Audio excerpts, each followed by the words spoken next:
हाय सांग मैंने जय जगन्नाथ। मत लगुच बोधे नंदनकानन सेल किसी बढ़ेबार अच्छे कहीं सेल न बढ़ेले आउ जो नुआ नुआ जो सब जंतु बाहर से रखा जगह ना तेणु मुझे कौन सेल बढ़ाई कहूँ टे भिडियोटा देखो ईशान को भिडियोटा आरंभ शेष पर्यंत देखो। आज ब्लॉक रे मो बाहर ठिया होता है देखा पाइल जड़े व्यक्ति गोटे बढ़िया बाइक धरिकी मो पाक आसिले आउ मत नमस्कार जनइले सहित से कौन पे आसते मो सहित डिस्कसन कले मुझे जाना पाइली से माँ को लेकिन वृद्धाश्रम रखापी चाहते जाना पाइली माँ हेले पारालाइज्ड चली उठी बसी पारना खाई भी पारना तो से बहुत व्यस्त अच्छा माँ को लेकिन वृद्धाश्रम रखिए। मु पचारि तुम्हें कौन कर तुम वाइफ कौन कर समस्त घर अच्छा माँ को कमी रखिपारे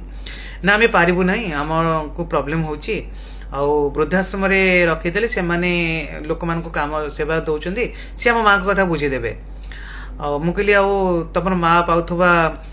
भत्ता 3500 टका भत्ता और 35 केजी चाउल तुम फैमिली जो पाँच तुम माँ अच्छे हेड अच्छा माँ तो सेटा कौन हम ना सेटा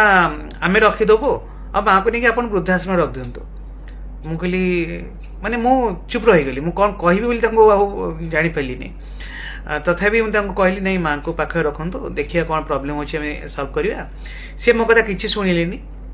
कहले नहीं सर आम चाहूँ आम माँ को लेकिन वृद्धाश्रम रखू मुझे कहली आपण माँ जदि चाही था आपन तो से क्षीर दे न था सी भी चाही था आपन नहीं गोटे बालाश्रम कि गोटे अनाथाश्रम छाड़ी था से तो कले ना एवं वृद्धाश्रम वृद्धाश्रम से पारालाइज्ड अच्छा आपंकर सेवा दरकार आप प्रेजेन्स दरकार आप रुहतु रखु कहला ना आम रखनी पूरा जिद्दी धरले मुझे कहली ठीक अच्छे आपण माँ को लेकिन वृद्धाश्रम रखीदे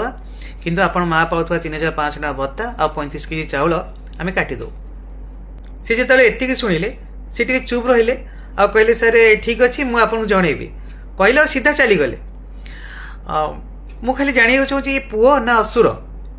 जो माँ क्षीर देता बढ़ई से माँ को ए परिणत बयस से पुणी पारालाइज्ड से नहीं माने वृद्धाश्रम छाड़ापी कहते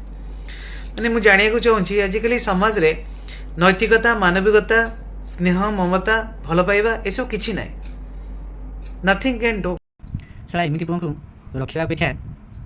काटिदेटा भल कहीं कहले तोते से माँ बापा जन्म करते कौन कष्ट होता